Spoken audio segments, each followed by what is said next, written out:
everyone, welcome back to my YouTube channel. If you are new here, my name is Anna. I am a portrait photographer in the Chicagoland area, and today I was asked to do some professional headshots. So my friend Oleg was interested in some professional headshots. He needs something for his real estate business, and he actually has a YouTube channel as well. You can check him out over here, or the link will be in the description below. Since I do not own a studio, I figured the best thing that I could use is something that is very minimalistic and doesn't really have a lot of attention to the background, so that way when I'm taking the headshots, you're focusing primarily on the subject. As always, the equipment that I was using today was the Canon 60 with an 85mm lens. My room wasn't dark enough in order to take these photos, so I decided to bring the 8200 for the flash as well as the softbox. Since these were real estate agent headshots, I decided to also take some photos outside simply because it would be good for his portfolio to have photos including a home. Once we had taken all the photos that we needed, it was time to go into Lightroom and begin editing. This is the photo that I'm going to be editing today, and what I had done during the shoot pretty much allowed me to reduce the amount of time that I'm going to be taking to edit. And the flash is really nice because it's just going to bring in that little catch light in the eyes, you can see right over here. And it's also going to reduce the amount of shadows that's in there. So I do see in this shot specifically that the shadows are a little annoying to me personally, and I'm going to show you how to get rid of those, or at least make it less noticeable. So this is the before of the picture. You can obviously tell that it's a little yellow and the shadow is really dark. From there, we're gonna go into the after, and you can see that the shadow has been reduced significantly. So what I went ahead and done in the right-hand panel is I went into the light and I brought the exposure back up.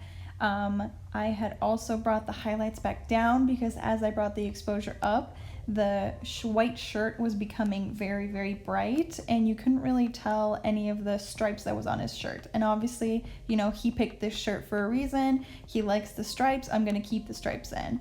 From there, pretty much, I went ahead into the color and I brought it back down to a little bit of a cooler tone because he has a fair complexion and it complements his skin more when the photo is a little cooler than when it is a little warmer. And one thing that you have to also do is bring the vibrance back up because sometimes the colors when you go into a cooler tone will conflict with certain things. So you got to make sure that the vibrance is back up to bring in those colors. From there, everything else is pretty standard. Go into the effects, add some texture, add some clarity. And another thing that you want to remember is when it comes to professional photos is they have to be text sharp. You got to make sure that focus is right on the eye and you have to make sure that everything looks super professional. So on top of the camera equipment that you're using, make sure you go into the details and bring the sharpening back up, the detail, and also the noise reduction. You don't want to have a noisy photo. That's going to be a little less professional than a text sharp, super clear photo.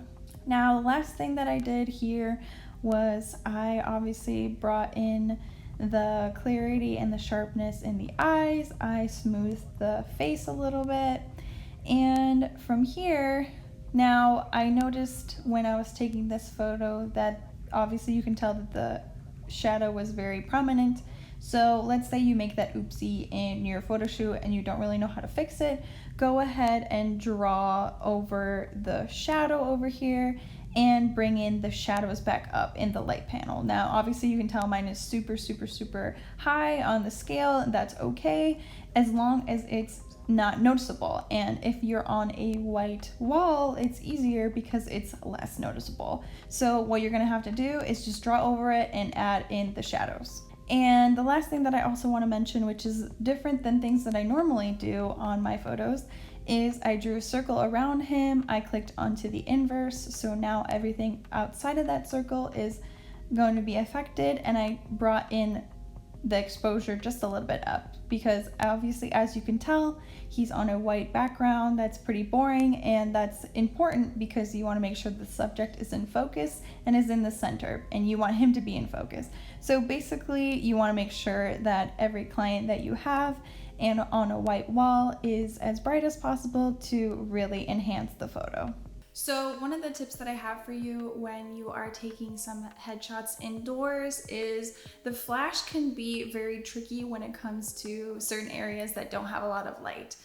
The best thing that you can do naturally is to just bring a lot of windows and have a lot of natural light. So if you can bring the subject as close as you can to the window, that'll help significantly. But usually a tip that I do when the flash, when it's directly onto the subject, is too bright and creates a shadow that I don't like. Essentially what you have to do, and this is primarily for rooms that have white walls, is instead of flashing the flash on the subject, you have to turn it around and you have to face the wall. Now, the reason why you want to do this is because when the light is facing the wall, it's going to bounce all of that white back onto the subject. So that way you're not going to have any shadows.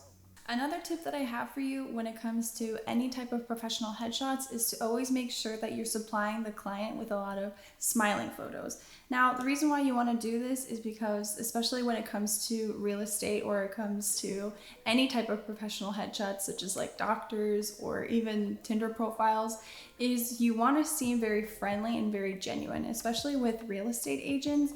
They want to, like, your clients want to hire you. So basically the photos that you're choosing has to be photos of you smiling, or else you're going to seem too serious and they might not be interested.